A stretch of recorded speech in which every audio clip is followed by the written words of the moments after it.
መደማመጥ መልመድ አለበት። እኔ ደግሞ እንትን ቀጥታ እንዲመለስልኝ ፈልገው የሚንዛዛ ነገር በጣም ነው የሚያስጠላው። ቀጥታ እንዲመለስ ነው ፈልገው። የሰው ልጅ ፍጡር ነው፣ ፈጣሪ ነው የሚወክለው። ሪስፖንስ የለም እዚህ ጋር የለም እዚህ ጋር ወጣች ልጅቱ። የሰው ልጅ ሲባል ፍጡር ነው ወይስ ፈጣሪ ነው የሚወክለው? ናት ፕሊስ። የሰው ልጅ ተብሎ ፈጣሪ የለም። የሰው ልጅ ተብሎ ፈጣሪ የለም። እሺ የሰው ልጅ ሲባል ፍጡር ነው የሚወክለው። ስለዚህ ፍጡር ነው የምናወራው። ሄደችና ምን አለች? ስልጣን ተሰጥቶ ሲባል በጊዜ ቀደም ካለን ፈጣሪ አለመሆኑን ሊያሳይ የሚችለው የነገር ሁሉ ፈጣሪ ተባለና ስልጣን ተሰጥቶ ሲባል ይጋጭብኛል። ስለዚህ በዚህ በመጽሐፍ ቅዱስ የተነገረው በቃ ጉድጓዶ ነው የሚታያት። እዚህ ጋር የቱ ጋር ነው የምበላው የሚለው ነው የሚታያት።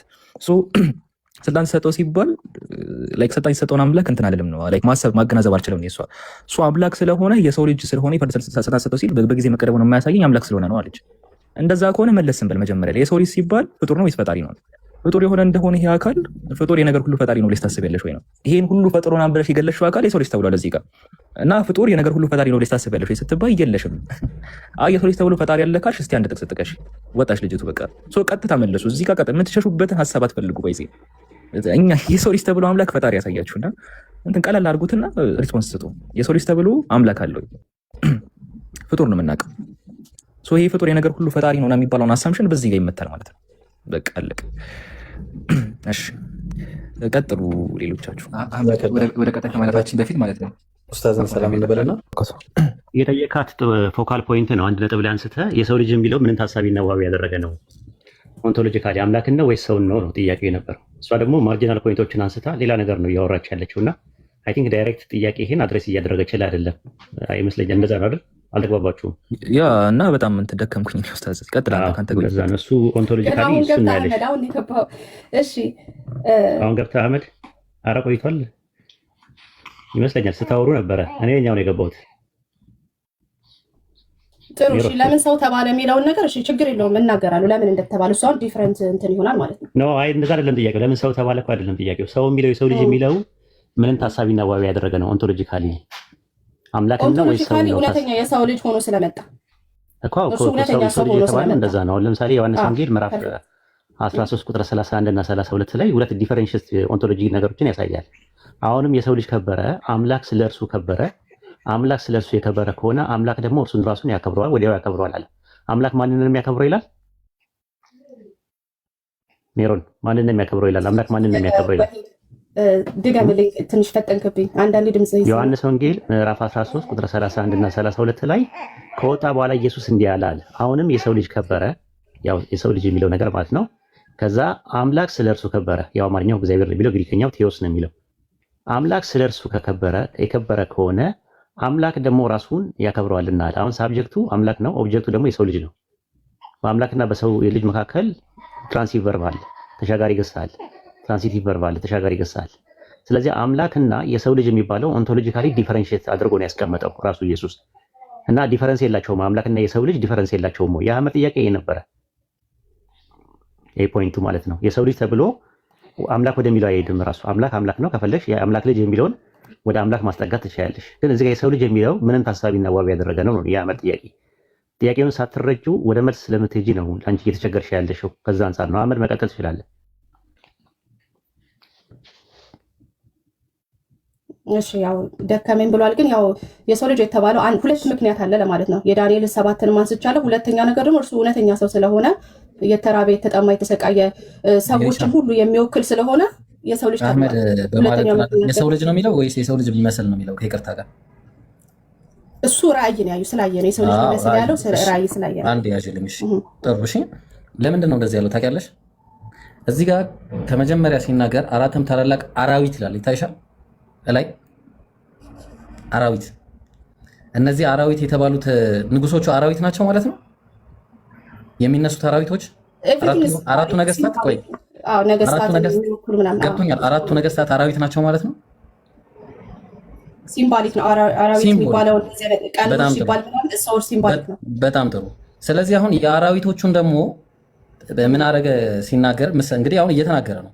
ከአራዊት ደግሞ ለየት ያለ ነገር ሲመጣ ከዛ ምንም ይመስል አየው አለ። መለየት አለበታ ከዚህ ገብቶሻል። ሰው የሚመስል ደግሞ አየው አለ። የሚመስል ነው ያየው። ሲጀመር የሚመስል ነው እንጂ የሰው ልጅ አየው አላለም። የሚመስል አየው ነው ያለው።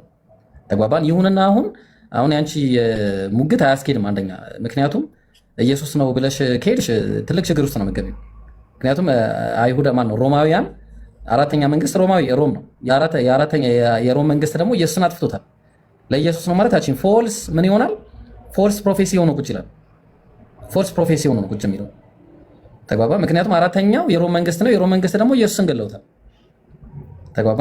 ስለዚህ የማይሆን ነገር ነው። አሁን መጀመሪያ የተጠየቀው እኔ አሁን አንድ ጥያቄ ኢየሱስ አምላክ ነው ለሚል አንድ ጥቅስ አምጪ ነው። በቃ አሁን ቅድም የተባለው አህመድ አንዴ ይግባና እቺ ነገር ይጨርስ። ቆይ ከአንቺ ጋር መጀመሪያ ግን እቺ ነገር እንድታርሚ ስለፈለግኩ ነው። እዚህ ጋር አራዊት ስለተባለ አራዊት ናቸው ማለት እንዳልሆነ ፐርፌክት። እኔ ልመልስ እዚህ ጋር እናንተ ልመልስ። ኦኬ፣ በዳንኤል መጽሐፍ ላይ አራዊቶቹን ዳንኤል ተርጉሟቸዋል። ምን ብሎ እነዚህ አራዊቶች መንግስታት እንደሆኑ እራሱ ተናግሯል። ቁጥር 16 እስከ 18 ማለት ነው። ይሄ የሰው ልጅ ቆይ ልጨርስ። የሰው ልጅ የተባለውም ደግሞ ዳንኤል ስልጣን ተሰጠው፣ ክብር ተሰጠው፣ መንግስት ተሰጠው፣ ህዝቦች ሁሉ ያገለግሉት ያመልኩት ይላል። ይሄ ለፍጡር የሚሰጥ እንዳልሆነ እናውቃለን አይደል?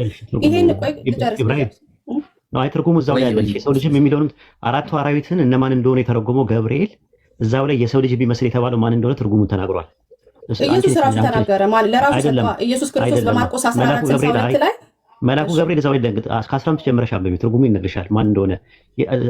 እንዳለ ራእዩን ካየ በኋላ በራእይ ነው ያየው የሰው ልጅ የሚመስል የለውም። አራት አራዊት የሚባሉት ምን እንደሆኑ ከ15 ጀምሮ ነው ከፈለግሽ ማለት ይተረጉመዋል እዛው ላይ።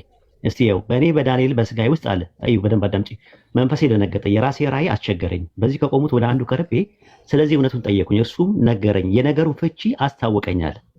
አሁን ሊነግረው ነው፣ እየነገረው ነው ያለው ማለት ነው። አሁን ምን አለ? ከዛ በኋላ ያለውን ነገር እንትን አለ። ምን አለ? ቁጥር እንትን ላይ እዛው ላይ አንብብላት።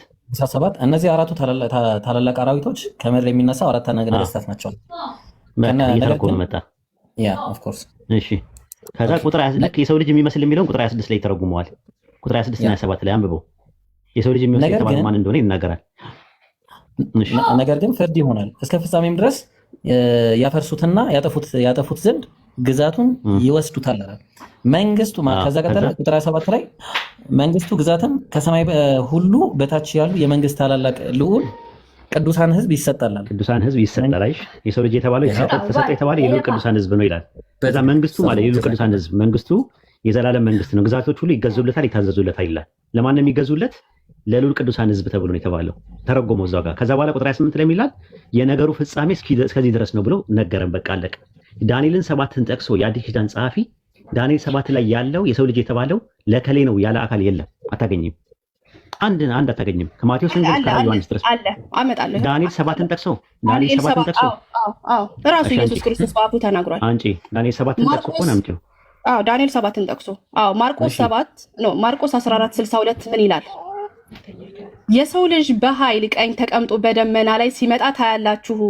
ኦኬ፣ የሰው ልጅ ዳንኤል 7 ላይ አላለም። ዳንኤል 7 ላይ አላለም። ዳንኤል 7 ማለት አለበት በደመና። ኦኬ፣ እሺ፣ ዳንኤል 7 ምን ይላል? የሰው ልጅ በደመና ላይ የሚቀመጥ ኢየሱስ ብቻ አይደለም፣ መልአክም ይቀመጣል በደመና ላይ እኮ። ራዕይ 14:14 ላይ አውጣላት። በደመና ላይ የሚቀመጥ መልአክም ይቀመጣል። ራሱ የሰው ልጅ የሚመስል የተባለ እንደው መልአክ ነው፣ ሌላ መልአክ መጥቶ ነው የሚለው። ራዕይ 14:13 ነው አውጣላት። እሺ፣ በአብ ቀኝ የሚቀመጥ አለ፣ መልአክ አለ። በሰማይ ደመና ነው የሚለው። አሁን በሰማይ ደመና ተቀምጦ ነው የተባለው። አሁን የተባለው በደመና የተቀመጠ ኢየሱስ ብቻ አይደለም፣ የሰው ልጅም የተባለው ኢየሱስ ብቻ አይደለም። ይኸው መጀመሪያ ዳንኤል ራዕይ 14:13 ላይ ያው ተዝሮ ላንብበው ወይስ ላንብበው? እሺ። ከሰማይም እኛ ቀኝ ብለን ምን ተረጉሙ የእግዚአብሔር ስልጣን ነው ባይዘዌና አይዶል ስለ ቀኝ አይደለም የምናወራው፣ ስለ ደመና ነው እያወራን ያለ ነው። አሁን ጥቅስ ግን በቀኝም ተብሏል። ያው መዝሙረ ዳዊትንም ጠቅሷል። ስለዚህ ሌላ ቦታ አትይጂ። ይኸውልሽ 14 ላይ አየውም፣ እነሆ ነጭ ደመና፣ በደመና ላይ የሰው ልጅ የሚመስል ተቀምጧል። በራሱም ላይ የወርቅ አክሊል፣ በእጁ ስለታም ማጭድ ነበረው። ሌላ መልአክ ከመቅደሱ ወጥቶ አለ። ይሄ መልአክ ነው፣ 14 ላይ ያለው መልአክ ነው። ግን ሌላ መልአክ ወጣ፣ በደመና ላይ ለተቀመጠው የማጨድ ሰዓት ስለደረሰ ማጨድን ስደድና አጨድ፣ የምድሪቱ መከር ጠውልጓል ብሎ በታላቅ ድምፅ ጮኸ ይላል። አንደኛው መልአክ ለአንደኛው መልአክ ይነግረዋል። ስለዚህ 14 ላይ ኖ ነጭ ደመና፣ በደመና ላይ የሰው ልጅ የሚመስል ተቀምጧል የተባለው መልአክ ነው። አንድ ሰሟን የሆነ መልአክ ማለት ነው። ኤንጀሊክ ኔቸር ያለው ማለት ነው። አሁን ፖይንታችን እሱ አይደለም ጥያቄው። ከዳንኤል ምዕራፍ 7 ላይ ቁጥር 13 እና 14 ላይ የሰው ልጅ የተባለው በዳንኤል ላይ የተጻፈው የሰው ልጅ የተባለው መሲሁ ነው ወይም ኢየሱስ ነው ብሎ ያለ የአዲስ ኪዳን ጸሐፊ አንድ ጥቀሽን የተባልሽው እንጂ ኢየሱስ በደመና ላይ ይቀመጣል የሚለው አለ። በደመና ላይ የሚቀመጥ አማኞችን በደመና ላይ ተቀምጦ እንደሚነጠቁ አንደኛ ተሰሎንቄ 4:17 ላይ ይናገራል።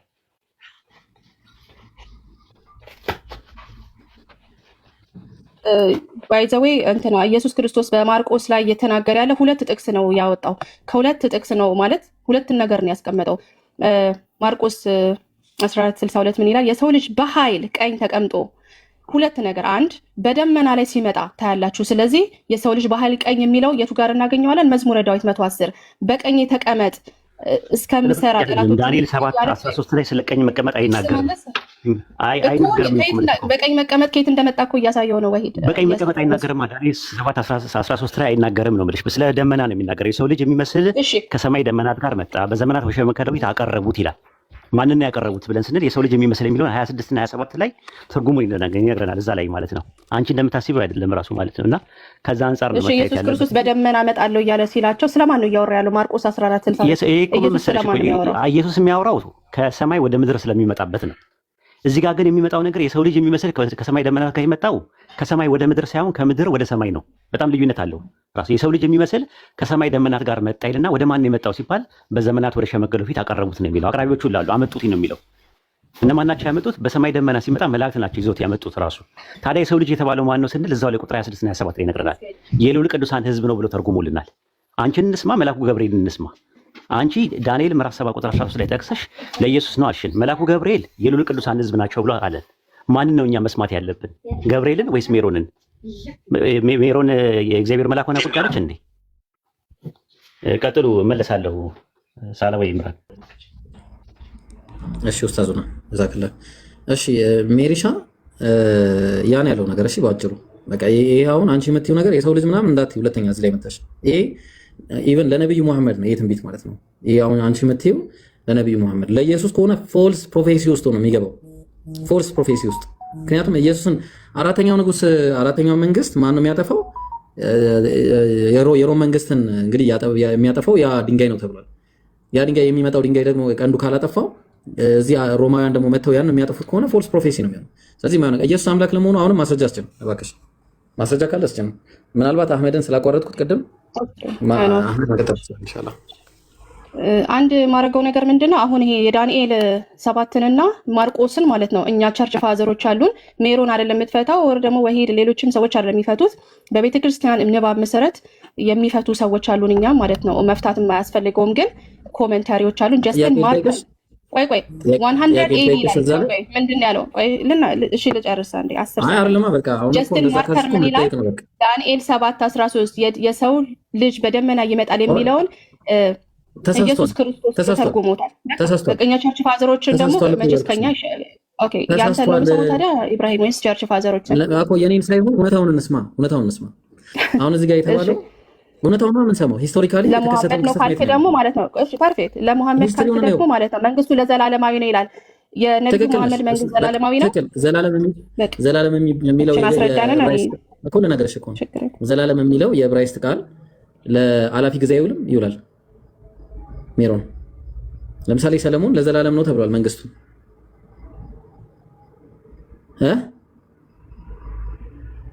ሜሮን ብሌንደር አትስራ። ሁለት የማይገናኙ ነገሮችን አውሩችን ምን ማለት ነው? ቃል እኮ ነው።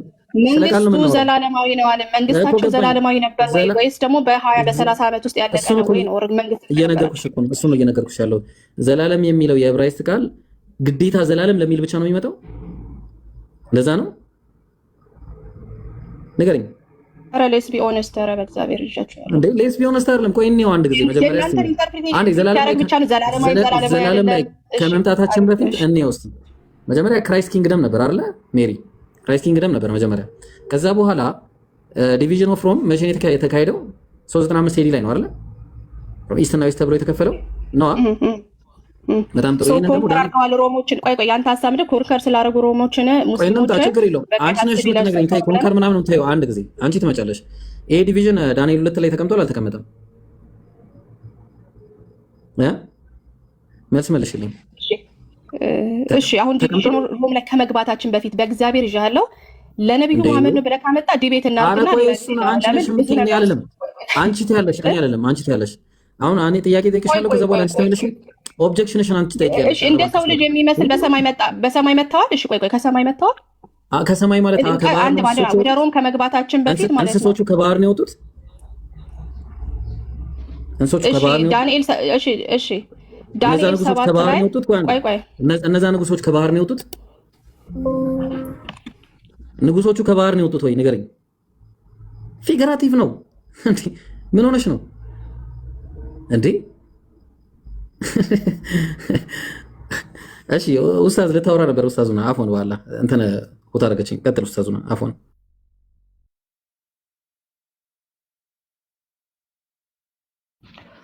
ሰላም አለይኩም ብሮ። ወአለይኩም ሰላም ኡስታዙና። ምን መሰለህ አንድ ነጥብ ላይ መናገር አትችልም። አሁን ምንድን ነው ዳንኤል ምዕራፍ 7 ላይ ቁጥር 13 እና 14 ላይ መልአኩ ተርጉሞ ቁጭ አድርጎታል። የተረጎመውን አልተቀበለችም፣ ማየትም አልፈለገችም። አሁን ምን አለች? እንትን ላይ ማርቆስ ወንጌል 14 ላይ ኢየሱስ የሰው ልጅ ከሰማይ ደመናት ጋር ይመጣል የሚለውን ጥቅስ ጠቀሰች እንጂ ከዳንኤል ላይ ነው ኢየሱስ የጠቀሰው የሚል ነገር የለም። የሰው ልጅ ነው የሚለው። ይሄ ግን የሚለው የሰው ልጅ የሚመስል ነው የሚለው አንደኛ ነገር። ሁለተኛ ነገር ደግሞ ኢየሱስ እየተናገረ ያለው ከሰማይ ወደ ምድር ስለሚመጣበት ነው። ከሰው ልጅ ደመና ጋር እያለ ያለው አንደኛ ተሰሎንቄ ምዕራፍ 4 ቁጥር 17 ላይ ራሱ በደመና ሰዎች እንደሚነጠቁ ላይ ይናገራል። ስለዚህ ዳንኤል ምዕራፍ 7 ቁጥር 13ን ጠቅሰሽ እና አጣቅሰሽ ለኢየሱስ ነው የሚሰራው ማለት አትችይም። ዮስጦስ ሰማዕቷች ጀስቲን ማርቲርስ አለች። ዮስጦስ ሰማዕቱ እኮ ሲጀምር ፓጋን ነው አንደኛ ነገር። ሁለተኛ ነገር ደግሞ ብሉይ ኪዳን ላይ ወተር አለው ራሱ ኖርማሊ ማለት ነው። አይሁዶች አሉ ራሱ ታርገም አለ፣ ሚድራሽ አለ፣ ታልሙድ አለ። ከዛ ውስጥ ነው እንደውም አምጥተሽ ይሄ ነገር ለኢየሱስ ነው ብለሽ መተርጎም የነበረብሽ እንጂ አንድ ፓጋን ውስጥ የነበረ ሰው ይሄ ፓጋን ልጅ የነበረ ሰው ሲመጣ ከፓጋን ሚቶሎጂ ጋር እንትን እያቀላጠፈ ትራይፖ ከሚባል ጓደኛው ጋር አይሁዳዊ ጋር የሚጨቃጨቅ ሰው የነበረ ሰው የተለያየ ተረጓጉም ያለ ሲጀምር ጀምሮ ቸርች ፋዘርስ እኮ ባይብልን ለመተንተን ኦቶሪቲ አልተሰጣቸውም። በባይብል ቸርች ፋዘርስ ናቸው ወደፊት ባይብል የሚተረጉሙት። ከእነሱ ውጭ ማንም ሰው አይተረጉሙ የሚል ነገር የለም። የትርጉም ራሱ ልዩነት አላቸው እነሱ ራሳቸው ማለት ነው። አንደኛ ነገር ዋና የተነሳው ነጥብ ምንድን ነው? ዳንኤል ምዕራፍ 7 ቁጥር 13 ላይ ባለው ጥቅስ መሰረት የሰው ልጅ የሚለው አምላክነትን አያሳይም። የሰው ልጅ የሚመስል ከሰማይ ደመናት ጋር ሲመጣ ተሰጠው ነው የሚለው። እንደውም ጭራሹ ነው አምላክ የሚሰጠው ነገር አይደለም። ስለዚህ የሰው ልጅ የሚመስል የሚለው እንደው ለኢየሱስ ነው እንኳን ብለን ብንል የኢየሱስ ክርስቶስን ዲቪኒቲ አያሳይም ፖይንቱ። ስለዚህ የሰው ልጅ የሚለው ስለ ኢየሱስ አይደለም የሚያወራው፣ ግን የኢየሱስ ክርስቶስን ዲቪኒቲ አያሳይም። የሰው ልጅ ተሰጠው የሚል ነገር አለ እዛ ላይ። እሱ ብቻ አይደለም የተሰጠው። እሺ ቁጥር 26 ላይ የልዑል ቅዱሳን ሕዝብ መንግስትም የዘላለም መንግስት ነው የተሰጣቸው ማለት ነው። ዘላለም የሚለው ቃል ኦላም የሚለው የዕብራይስጥ ቃል የመጻኤ ውስን ጊዜ ለማመልከት ይመጣል። ቅድም የብሮ እንዳለው ዳዊት አሁን የዘላለም ንጉስ ተብሏል። ለምሳሌ ግን ለዘላለም አይደለም የሚኖረው። ባሪያ መሆን የሚፈልግ ጆሮን በስተ ለዘላለም ባሪያ አድርገው ይላል። ኦላም ራሱ ማለት ነው። ኦላም ማለት ነው ተመሳሳይ ቃል ነው የሚጠቀመው።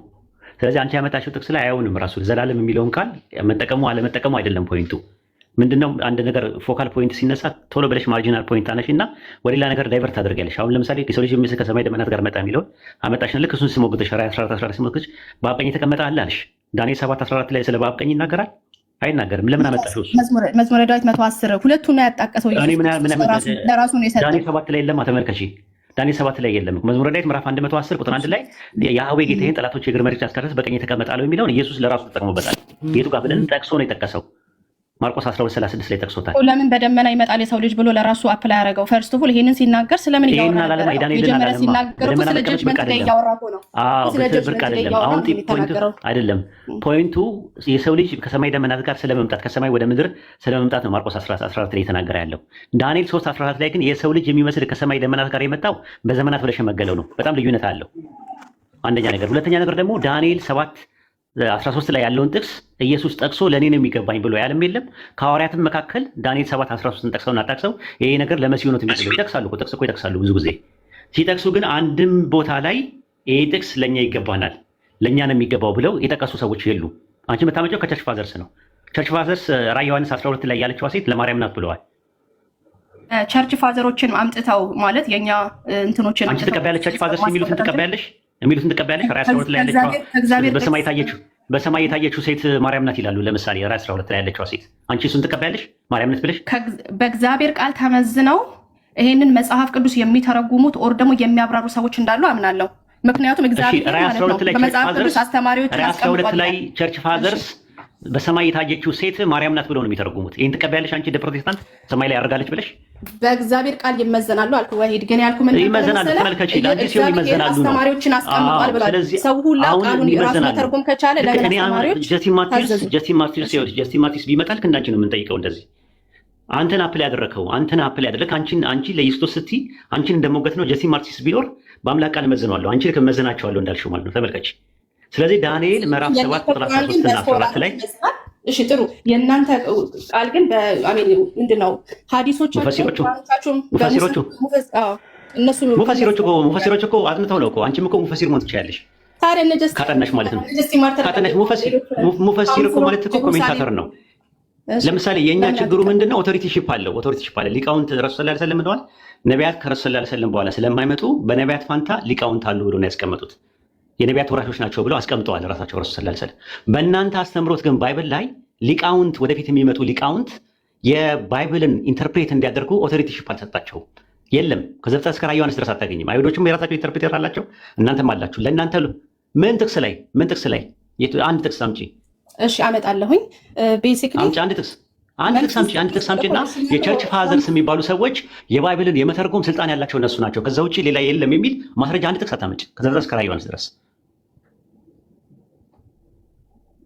የለም። እንደዛ አታመጪም። ራሱ ኖርማል ማለት አሁን ምንድነው መሰለሽ የተለያየ ፖይንት ላይ ስንሄድ እንትን ይላል ማለት ነውና ምናልባት ዳንኤል 7:13 ላይ ያለው ለኢየሱስ ነው ያልሽበት ምክንያት ምንም እንትን ቴዎሎጂካል ፋክተር የለውም። እንደው ለኢየሱስ ክርስቶስ እንኳን ቢሆን ያ ጥቅስ እንዴት ነው ማውራት አይችልም? ለዳም ኡስታዝና ጀዛከላህ ኸይር። እሺ ሜሪሻ አይ ቲንክ ጃ አለ። ሰላም አለይኩም ጃ ረጅም ሰዓት ማውራት ፈልገህ ነበር። ዋሌኩም ሰላም ቀጥል እስቲ። ችግር የለውም። 5 ደቂቃ ስጡኝና 5 ደቂቃ ከሜሪ ጋር አውርቼ እለቅላችኋለሁ። አጭር ሜሪ ያለሽ እንዴ? አሁን በተነሳው እየጠጣክሽ ሜሪ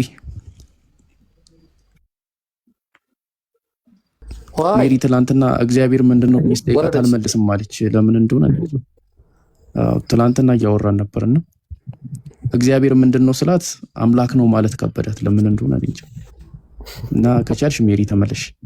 5 ደቂቃ ነው ከኔ ጋር እንቆይ። ትገባ ይሆን? ምናልባት ካልገባች እስቲ የምትገባ አይመስለኝም። ሀብቴን ታወራዋለህ? እሺ ሀብቴ ያለክ? አዎ ጥያቄ አላት። ግን ጥያቄ ካላት ታውባላ። በጣም እንትን ብላለች። ጥያቄ ነው ጠይቂ። አዎ ጃ ቀጥለሽ ጥያቄ እንድጠይቂ ተፈቅዶልሻል። እኔማ እሷን ነበር የፈለግኳት። እሺ በቃ እሺ ሀብቴ ያለክ? ሀብቴ እያወራክ ነው የሚለው እንዴት ነው? ደህና ነህ? አለው እንዴት ናችሁ? አለን። ከየትኛው ቤተ እምነት ነህ ሀብቴ? ፕሮቴስታንት ነኝ። ኢየሱስ ፈጣሪ ነው ብለህ ነው የምታምነው? አዎ። ኦኬ። የኢየሱስ ሰውነት ፍጡር ነው? ቅድም ሲወራም ሰምተሃል መሰለኝ። ያው የኢየሱስ ስጋው ተፈጥሯል ማለት እንችላለን። አዎ። ማን የፈጠረው? አምላክ። ቆማ ኢየሱስ ነው? አብ ነው? መንፈስ ቅዱስ ነው ወይስ ማን የፈጠረው? ነው እንዲህ ከፋፍዬ ነገር አልችልም። ማለትም አብ ብቻውን ነው ወይም መንፈስ ቅዱስ ብቻውን ነው? ብቻውን እንዳልሆነ ገብቶኛል እኮ ገባኝ፣ ተረድቻለሁ። ስለዚህ ኢየሱስ አምላክ ነው? አምላክ ነው። አዎ። እንዴ እኮ ስለዚህ ራሱን ፈጥሯል ማለት ነው? እንደዛ ነው እያልከን ያለው? አዎ። ኢየሱስ ራሱን በራሱ ፈጥሯል። ያ አልኩህ እኮ ያ። ኦኬ። ስለዚህ ኢየሱስ ራሱን በራሱ ፈጥሯል ማለት እንችላለን። ኦኬ። እሺ በቃ እሺ። ስለዚህ ኢየሱስን ብቻ ይፈጥራል። ስለዚህ ማለት ነው ብቻ ፈጥሯል ማለትም ከስላሴ ስር አንተ ብቻ ነጠላው አንተ ኢየሱስ ራሱን ፈጥሯል እያልክ ነው እና ልክ አይደለም እኮ። ኦኬ እሺ። እኔ ደግሞ መጽሐፍ ቅዱስ አብ ነው እንደፈጠሩ የሚናገረው መረጃ ልስጥክ፣ ወይ ደግሞ ኢየሱስ የራሱን ስጋ ፈጥሯል የሚል ጥቅስ ስጠኝ። ነው የራሱን ስጋ ፈጥሯል አይደለም፣ አምላክ እንደፈጠረ ነው የሚናገረው። እንዲህ አብ ፈጥሯል ምናምን ብለህ እኮ ኢየሱስ አምላክ ከሆነ እኮ ኢየሱስ አምላክ ከሆነ ራሱን በራሱ ፈጥሯል አልከኝ እኮ እኔ እያልኩ ያለሁት ኢየሱስ ራሱን በራሱ ፈጥሯል እያልኩ ሳይሆን በስላሴ በአካል 3 ናቸው፣ በመለኮት አንድ ስለሆኑ ሶስቱ በአንድነት ፈጥረዋል ማለት እንችላለን እንጂ ኢየሱስን ብቻ ነጥለ አንተ ኢየሱስ የራሱን አካል ፈጥሯል እያልክ ነውና እኔ ደግሞ ኢየሱስን ብቻ ነጥዬ አይደለም ማምነው። ኦሪጂናስ አይደለም እኮ ገባኝ። ኢየሱስ ራሱ እኮ ኢየሱስ በጋራ ከነሱ ጋር ሲፈጥር ራሱን ፈጥሯል እኮ እያልኩ ነው። በመፍጠር አንድ ላይ ስላሉ በአንድነት ግን ብቻው ተነጥሎ አይደለም። ተነጥሎ ራሱን ፈጥሯል ማለት አንችልም። ኦኬ እሺ። የመጀመሪያ ጥያቄ አሁን እዚህ ላይ ስንት ኢየሱስ ነው ያለው? የተፈጠረውና የፈጠረው የትኛው ነው ኢየሱስ? ያ ሂውማን ኔቸር እና ዲቫይን ኔቸር አለ አይደል እንዴ? ማለት ሃይፖስታሲስ ዩኒየን ኢየሱስ እኮ ገባኝ። ኢየሱስን ፈጠረው አልከኝ። ስለዚህ ኢየሱስ የቱ ነው? የተፈጠረው ነው የፈጠረው? ኦኬ ኢየሱስ የሚለው ስም ሲጀመር ትርጉሙ ምን እንደሆነ ታውቃለህ? ማለት የስሙን ትርጉም ማለት ነው እኮ ኢየሱስን ፈጠረው አልከኝ አይደለው? ኖ ኢየሱስ ማለት የስሙን ትርጉም ራሱ ታውቃለህ እኮ ስሙ ነው። ኢየሱስ ማለት ስሙ ነው አይደለ? ማርያም ያወጣችለት።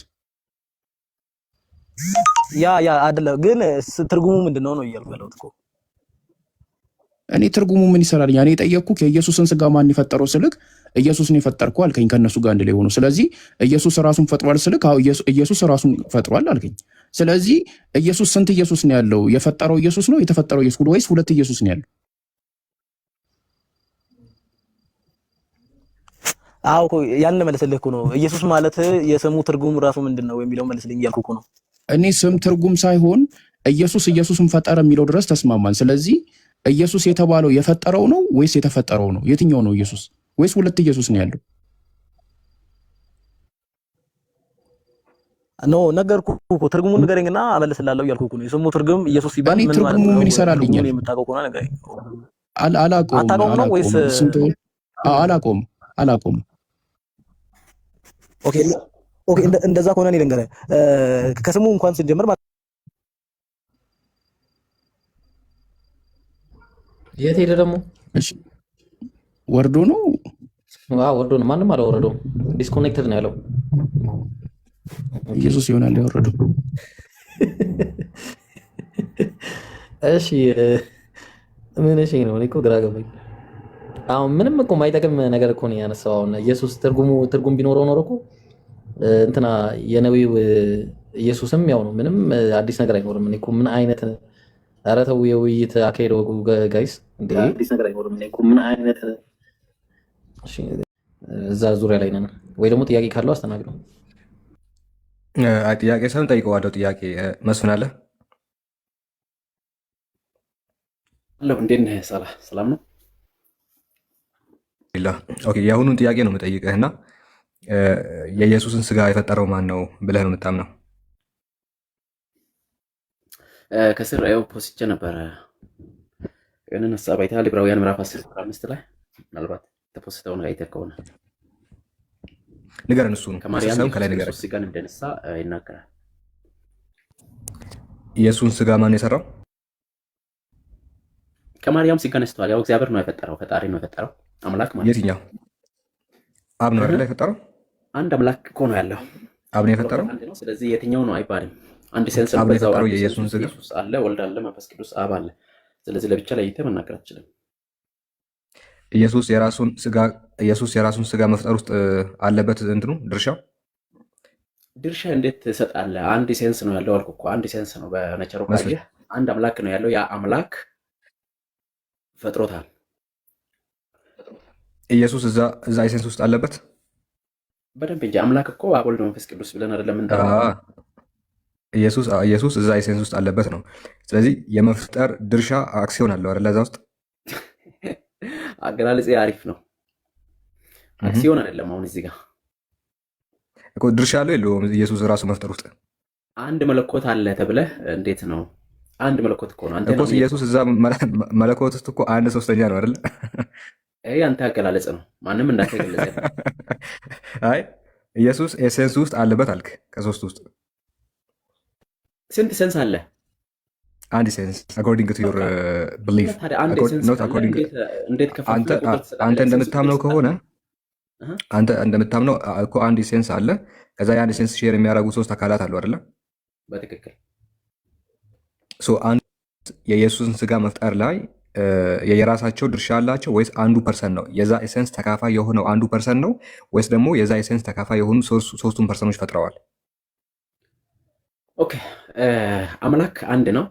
ስለዚህ ፍጥረት የተፈጠረው ደግሞ በአምላክ ነው። ፈጣሪነት ለአምላክ የተሰጠ ነው። ስለዚህ አንድ አምላክ ፈጠረ ነው የምንለው። እዛ ውስጥ እንደዚህ ከለወሰደ አንዱ አካል ኤሰንስ ነው። የአንዱ አካል ኤሰንስ ተካፋይ የሆኑ 3 አካላት አሉ አይደለ? የአንዱ ኤሰንስ ተካፋይ የሆኑ 3 አካላት አሉ። መልጭ እቺ መልስ ግልጽ ነው። የአንዱ ኤሰንስ ተካፋይ የሆኑ 3 አካላት አሉ።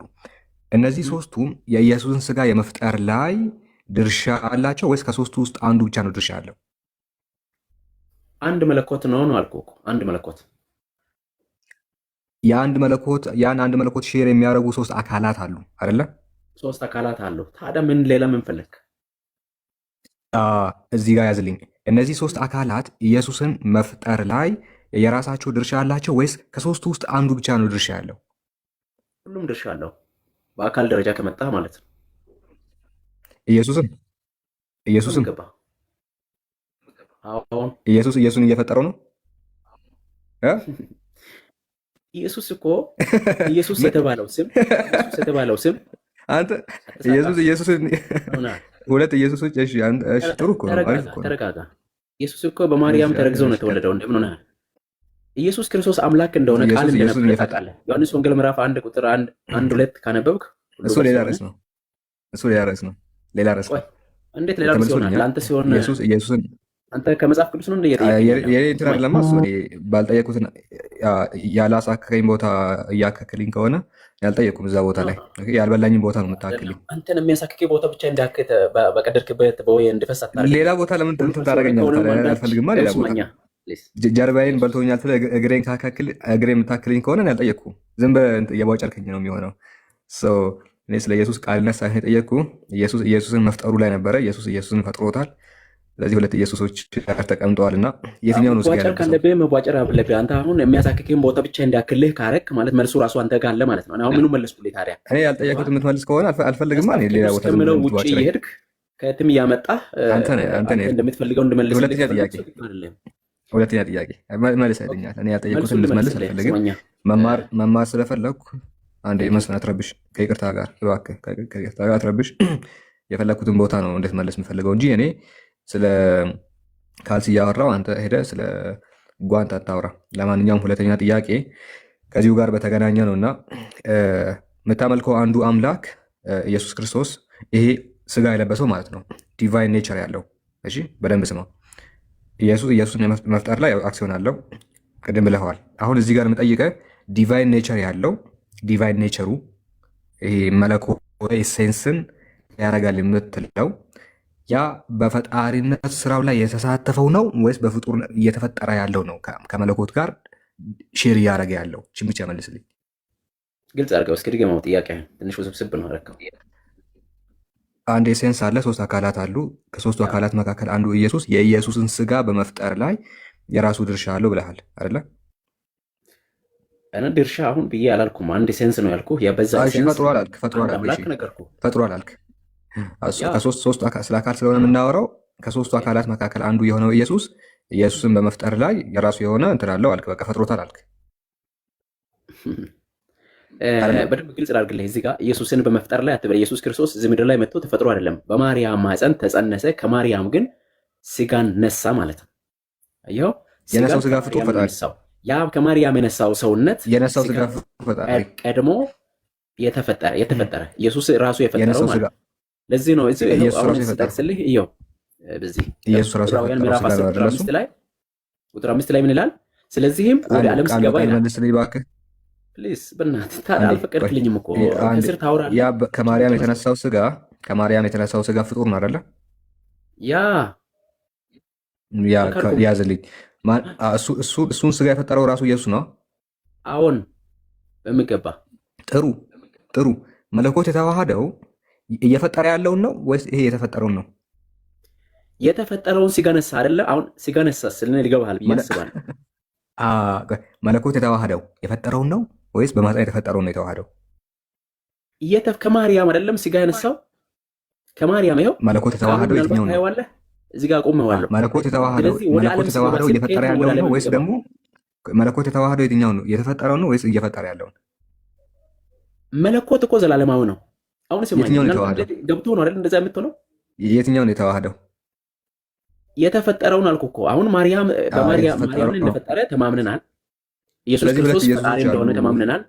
ከተማመን በኋላ አሁን ያ የፈጠረውን ስጋ አንተ የምታምነውን እኮ ነው መስፍን። አልተማመንም። መስፍን ኢየሱስ ፍጡር ነው እኮ ልክ እንዳንተ ፈጣሪ ነው ብዬ አልሄድኩም። አልተማመንም። ተማምነናል አትበል። አኮርዲንግ ቱ ዩር ቢሊፍ እንዳንተ እምነት ከሆነ ኢየሱስ ፈጣሪ ነው የምትለው። እንደዛ ነው የሄድኩ ያለሁት እንጂ ኢየሱስ ፈጣሪ ሆኖ አይደለም። ፍጡር ነው። ፍጡር ደግሞ መፍጠር አይችልም። ለማንኛውም ኢየሱስ እንግዲህ አንድ የሚፈጥር ኢየሱስ እና አንድ የሚፈጠር ኢየሱስ እንዳለ ነግረህናል። የሚፈጠር ኢየሱስ ቢማና አንተ የምታመልከው ሁለት የተለያዩ አካላትን ነው። ሁለት ባህሪ ያላቸው የተፈጣሪ ባህሪ እና የፈጣሪ ባህሪ ያላቸው ኢየሱሶችን ነው። ዳትስ ጉድ፣ ጥሩ ነው። ሌላኛው ኢየሱስ የሚለው ስም ግልጽ ያወራው መሰለኝ። ምናልባት ኢየሱስ የሚለው ስም ልዩ ስም ነው ወይስ ኖርማል ስም ነበረ? ምን ኢየሱስ የሚለው ስም የተለየ ስም ነው ወይስ ሰዎች የሚጠሩበት የጋራ ስም ነበረ ጥንት ዘመን? ኢየሱስ እኮ ለመልአኩ ገብርኤል ለማርያም ሲያበስራት አዳኝ ማለት ነው፣ ወይም ደግሞ እግዚአብሔር አዳኝ እንደማለት ነው። ስለዚህ ኢየሱስ የሚለው ስም ሰዎች ይጠሩበት ነበረ። ኖርማል ስም ነበረ ወይስ ልዩ ስም ነበረ? የኢየሱስን ስም በደንብ አድርገህ ካጠናኸው ልዩ ይሆናል። አሁን ከነ ኢያሱ የተለየ ነው። ስለዚህ ይሄኛውን በዛ ዘመን ኢየሱስ የሚባሉ ሰዎች አልነበሩም። ኢየሱስ በነበረበት ጊዜ ኢየሱስ የሚለው ስም እኮ አዳኝ የሚለው ትርጉም ይሰጣል። ግን የኢየሱስ ስም እና የኢያሱ እንኳን የጆሹዋና የኢየሱስ ስም ራሱ አዳኝ ሊባል ይችላል። ግን ጋድ ሴቭስ ነው ትክክለኛ ትርጉሙ። ጋድ ሴቭስ አምላክ ያድናል የሚል ትርጉም ነው ያለው። ግን አሁን ትርጉሙ ላይ ሳይሆን ይህን ስም ሰዎች ይጠቀሙበት ነበር አልነበረም? እሱ በነበረበት ጊዜ ሰዎች ይጠቀሙበታል። የፍጡር ስም ነው። ኢየሱስ እኮ ስግው ቃል ነው። እንዴት ነው የፍጡር ብቻ ትላለህ? እንደ መለኮት ዘላለም ስሙ ዝም ብሎ የፍጡር ስም ነው እያልኩ ያለው። ስሙ ዝም ብሎ የፍጡር ስም ነው አይደለም። ሰዎች ይጠሩበታል አልኩ። ይህንን እኮ አልካድኩም። የአምላክ ስም ይጠሩበታል። ነገር ግን የኢያሱና የኢየሱስን ስም ራሱ ብታመጣ ስትሮንግ ነበራቸውን ካየ ልዩነት አላቸው ነው። ኢየሱስ የሚል አለ። ሊትራሊ ኢየሱስ እዚህ ውስጥ መሳተፍ እችላለሁ። አንድ ጊዜ አካይሻ ኢየሱስ የሚለው ስም ከኢያሱ ጋር አይደለም። ባይዘው ኢቭን የእሱ ራሱ የብሉይ ኪዳን መጽሐፍትን ብትመለከት ኢየሱስ ወልደ ነዌ ነው የሚለው ታውቃለህ? ኢየሱስ ወልደ ነዌ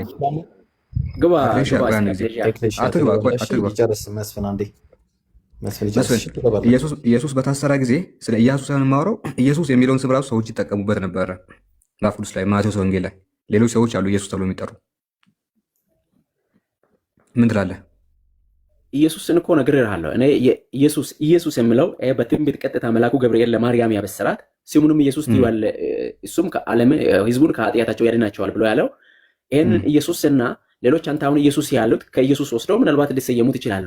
ምናልባት ወደኋላ ደግሞ ወደ ብሉይ ኪዳን ከሄድን ወስዶ አይደለም በፊትም ነበረ ኢየሱስ የሚለው ስም በብሉይ ኪዳን ነበረ። ኢየሱስ የሚለው ስም ሰዎች ዝም ብሎ ይጠሩበት ነበረ ኢየሱስ የሚለውን ስም። እስኪ ለምሳሌ ማን ተጠራበት? ለምሳሌ ኢያሱ ብላችሁ እናንተ የተረጎማችሁ ትክክለኛው ኢየሱስ ነው። ኢየሱስ ወልደ ነዌ ነው። ነገር እኮ አይደል እንዴ?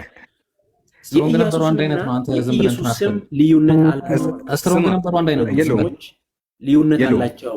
ስትሮንግ ነበራቸውን ካየህ በጣም ልዩነት አላቸው። ስትሮንግ ነበሩ ንገረኝ። ኦኬ የኢየሱስና የኢያሱን በደንብ አድርገህ ካጠናኸው እና እናጥና አብረን። ይሄው ኦኬ ግባ እስኪ ጆሹዋን ግባና ይኸው እስኪ የኢየሱስና የኢየሱስ ጆሹዋ ለብራዘር ላሳይልህ አንዴ ሳላ። ይሄው ይሄ ጆሹዋ የኢያሱ ዘነዌ ነው። እሺ ይሄ የኢያሱ ነው። ሐዋርያት ሥራ ምዕራፍ 7 ላይ ያለው ማለት ነው። ከዛ በተመሳሳይ ለኢየሱስ የዋለበትን ተመልከተው። ስንት ነው ስትሮንግ ነበሩ? 24 ሌላም ያው ሌላ ደግሞ ሌላ ኢየሱስ ይኸው ራሱ 24 ኦ ያኛው ይሄን እኮ ነው 24 ሁለቱም ምኑ ነው የሚለያየው? 1 2 3 እሱም 24 የኢያሱስ ዘነዌ ማለት ነው። ኢያሱስ ሁለቱም ሰዎች 24 እሺ እስኪ የኢያሱን መስፍን ይሄው ለኢያሱ ሐዋርያት ሥራ ምዕራፍ 7 ቁጥር 45 ያው 24 እንዴ ምን ሆነ ነው? ግን አንተ ጋር ያለውን ብዙም አንተን አልቀበለው ነው። ላስከፍተ ትልቁ ላይ አድርገውና አስከፍተዋለሁ። ትልቁ ላይ አድርገው ይሄንን መስፍን ነው ራት እየበላው ነው ሰው አንተን አስከፍቼ ያንተን ካሜራ በአንተ ስልክ አሳያለሁ። ይሄ አታምንማ። በአንተ ስልክ ትልቁ ላይ ካሜራ ከፈተ ኢብራሂም ጋር አንድ ጊዜ የሆኑ ሀሳቦችን እንደዚህ በስትሮንግ ነምበር ስናይ የተለየ ስላገኘሁትበት ነው። በአንተ ስልክ ለምን እናስከፍትም ታዲያ? እስኪ ወይን አውረድከው እንደ ኤክሌዥያን በላይ ያልኩ ነበረ። 10,000 ፎሎ አለ። ካሜራ ከፈትና የአንተ ስልክ እናስከፍት። እንኳን እሱ ችግር የለውም ግን ትልቁ ላይ አድርጉት ኢብሮ። እሺ ሰላም አረግ ያለው ካሜራ ክፈትና የአንተን ስልክ ታምነዋለህ። ካሜራ ክፈት። አታጣልፈኝ። ሰዓት የለንማ 6 ሰዓት ሊሆን እኮ ነው ከ5 ምናምን ቼክ አድርገህ ምናምን ልከፍት ነው። በአንተ ቤት አራዳ ነው ወላሂ ሌላ ባይቸገር ነው የሚሻለው። ወላሂ እንደዛ ሊያደርግ ነው አይቶ ሊከፍት ነው። አሁን እሱ ያየው ምን መሰለህ ሳላ ስትሮንግ ነበር የብሉይ ኪዳን ላይ ያለው የሽዋ የሚለው 3091 የሽዋን ነው እሱ ያየው እና ኢየሱስ የሚለው የአዲስ ኪዳኑ ነው። አሁን ደግሞ እሱ የሚፈልገው የአዲስ ኪዳኑ ኢየሱስ እኛ አዲስ ኪዳኑ ነው የምንፈልገው። አሁን ምን መሰለህ አዲስ ኪዳኑ ላይ ያለው 24 ነው፣ እዛኛው ላይ ያለው ደግሞ 3091 ነው። ምክንያቱም የሽዋና ኢየሱስ በጣም ይለያያሉ በቃላት። ይሄ ግሪክኛ ነው ያኛው ነው ሶ አሁን ያን የተቸገረው አረኛ ስለ ግሪኩ ኢየሱስ ነው የምናወራው። ያ ግሪክ ዕብራይስጥ፣ እኛ ስለቱ ግሪኮች ነው የምናወራው። ኢየሱስ የሚለው ስም በግሪኩ የአዲስ ኪዳን የተጠቀሙት እሱ በነበረበት ጊዜ ኢየሱስ ተብሎ ነው የጠራው። አዲስ ኪዳን ጻፊያን ምን ብለውታል? የኢየሱስ ስም እግዚአብሔር አዳኝ የሚለውን እና የጆሹዋን ካየህ በደንብ ካየህ የምር ነው የምልህ በጣም ልዩነት ታገኛለህ። የጆሹዋን አምጥተህ እዚህ የዕብራይስጡ ጋር አስገብተህ ገባኝ። ስትሮንግ ክፈት አንብብ ይህንን እስቲ ብራዘር። ኢየሱስ አለ ጂሰስ ኦር ጆሹዋ the name of the Messiah አለ also 3 other Israelians አለ። ተመልከት፣ ይሄ 24 ላይ ነው የሚገኘው። ተመልከት፣ አየው። እና አሁን አንተ የተምታታብህ ይሄኛው ነው የተምታታበት። እሱ አሁን እሱ የሂብሩ 3090 ነው ስትሮንግ ነበሩ ማለት ነው 91። ይሄ ሂብሩ ላይ ነው የሽዋ ነው የሚለው። ይሄኛው ደግሞ ያለው ይሄ የግሪክ ነው 24 ኢየሱስ ነው የሚለው። እንደዛ ነው። ኧረ ተው መስፍን፣ ይሄን ተረዳ። ምን ሆነ ነው ሳላቀጥል በል። የትኛው ልፍት አላችሁ አለ እኮ ጲላጦስ። የትኛው ልፍት አላችሁ? መሲሁ ነኝ የሚለውን ኢየሱስ ልፍት አላችሁ ወይስ የባራባሱን ኢየሱስ ልፍት አላችሁ አለ። ሁለት ኢየሱስ ነበር እስር ቤት ታስሮ፣ ሁለት ኢየሱሶች እስር ቤት ታሰሩ። አንደኛው ይሄ ኢየሱስ መሲሁ ነኝ የሚለውን ክርስቶስን ነው የምፈታላችሁ ወይስ የባራባሩን ኢየሱስን ነው የምፈታላችሁ ብሎ አማረጣቸው። ከሁለቱ ኢየሱሶች አንዱ እንደዛ አይልም። ባርባን ነው እንጂ የሚለው የባርባን ነው። ትልቁ ላይ እሺ፣ ትልቁ ላይ ነው ና የኔን ላሳየው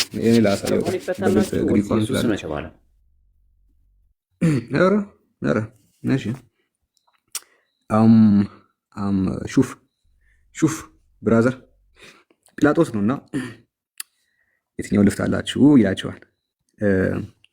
የግሪኩና የእንግሊዝኛው ነው ማነብልህ።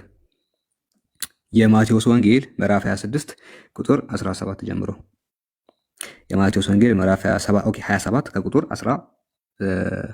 15 ጀምሮ ላንብብልህ ነው፣ ከ16 ጀምሮ ላንብብልህ። ከዚሁ so when the crowd had gathered ህዝቡ በተሰበሰበ ጊዜ ጲላጦስ asked them ጲላጦስ ጠየቃቸው which one do you want to me to release to you ከሁለቱ የትኛው ልፍታ አላችሁ? ጂሰስ ባራባስ የባራባሱን ኢየሱስን ነው መፈታላችሁ ኦር ነው ወይስ ጂሰስ who is called the Messiah መሲሁ ነኝ የሚለውን ኢየሱስ ልፍታላችሁ አላቸው። አማራጣቸው ጂሰስ ባራባስ የባራባሱን ኢየሱስን ወይስ መሲሁ ነኝ የሚለውን ኢየሱስ ልፍታላችሁ አላቸው። በግሪኩ ላይ ኤሱን ባራባስና ኤሱን ሌጎሜኖን ክርስቶን ኤሱን ባራባን የባራባሱን ኢየሱስ ልፍታላችሁ ወይስ ኤሱን ሌጎሜኖን ክርስቶን መሲሁ ነኝ የሚለውን ይህንን ክርስቶስን ልፍታላችሁ፣ ከሁለቱ ምረጡ አላቸው። whom do you want me to release for you Jesus Barabbas or Jesus who is called the Messiah ምረጡ፣ ከሁለቱ ኢየሱሶች አንዱን ልፍታላችሁ ብሎ ንጉሥ ጲላጦስ ህዝቡን ጠየቀው። ሁለቱም ኢየሱስ ነበሩ። እኔ ዛሬ ካንተ ነው ያየሁት። እንግዲህ ይሄንን እኔ ባርባን እስር ቤት እንዳለ የማቴዎስ ወንጌል ምዕራፍ 26 ማቴዎስን አላየሁም። ከዚህ ማቴዎስ ወንጌል ምዕራፍ 27 ቁጥር 16 ብትመለከት ንጉሱ ሲያማርጣቸው ሁለት ኢየሱስ ነበረ። የትኛውን ልፍታላችሁ አላቸው። ግሪኩን ቼክ አድርግ። አማርኛው ላይ ቃሉን አስወጥተውታል። ግሪኩና እንግሊዝኛው ላይ አለ። ግሪክና እንግሊዝኛ አማርኛው ላይማ ሳላ ኢያሱ ብለው ሸውደዋቸው የለ እንዴ? ምን ይሄን እኮ ማለት ነው ኢያሱ ብለው ሸውደዋቸዋል። ግን ግሪክ እንግሊዝ ትችላለህ ወይ? ሳላ የአማርኛው ካለ ራሱ አማርኛው ላይ ራሱ ኦሪት ዘኢየሱስ ነው የሚለው አይተው ከሆነ እስቲ አፑን አውጣው። አማርኛው ያለው እሱን አሳየው እና በግዕዙም ላይ ራሱ ኢየሱስ እያለ ነው የሚጠቀመው። አውጣለት። ቆይ ያው እዚህ ጋር ያውጣለት። የኢየሱስ እኮ ብዙ መቸገር አይጠበቅባቸውም። አማርኛው ካለ ወደ ግዕዝ ቀይረው። ሶስት አማራጭ አለ። ከመስፈሪያ አንዴ እንዳንደራረፍ ከሳለ ጋር እንዴ ላውራ። የግዕዝ የእንግሊዝኛና የአማርኛ ያለው ማለት ነው። ኦኬ እሱ አለኝ። በቃ እሱ ካለ ግዕዙ አለ። ከላይ ስትጫነው የግዕዝ ቢላል ተጫነውማ። መጥፎ ጎኑ ደግሞ እሱ ስልኬ ላይ ነው ያለው። እሱ አይደለም ይሄኛው አይደለም። ይሄኛው ስልክ ላይ ነው ያለው አሁን ማወራበት። እሺ በቃ ኢብራሂም ካለ ወይ ኢምራን ካላችሁ አሳዩ። ይሄ ነው ኡስታዝ የግዕዝ አይደለም። እስቲ እዚህ ከላይ ግዕዝ የሚል አለ አላህ ሰላት ቆይ ግዕዝ አለው ያው ነው። አዎ እሱ ነው ግዕዝ አውጭት ነው ግዕዝ። ከዛ በኋላ እንትን ላይ ግባ። ኦሪት ኢያሱ መጽሐፍ ኢያሱ ምዕራፍ 1 ግባ። ራይት ምዕራፍ 1 ምንድነው? ለምንድን ነው ሁለት ያደርገብኝ? መጽሐፈ ኢያሱ ኦኬ፣ ቁጥር እዚህ ነው እንደሚያሳየኝ። ኦኬ እሺ፣ ኢያሱ ይላል አረስቱ አረሳ ይምሩ ተገልጣል ይምሩ እሺ ኢምራን ያውጣው። እሺ ይምሩ አየው ሳላ ኦሪት ዘኢየሱስ ይላል። አየው የኢምሩ ትልቁ ስለሆነ ኦሪት ዘኢየሱስ ከዛ በኋላ ደግሞ ዛሬ ይላል ኢየሱስ እያለ ነው። ግን ይሄ ነገር ኦኬ አገኘሁት።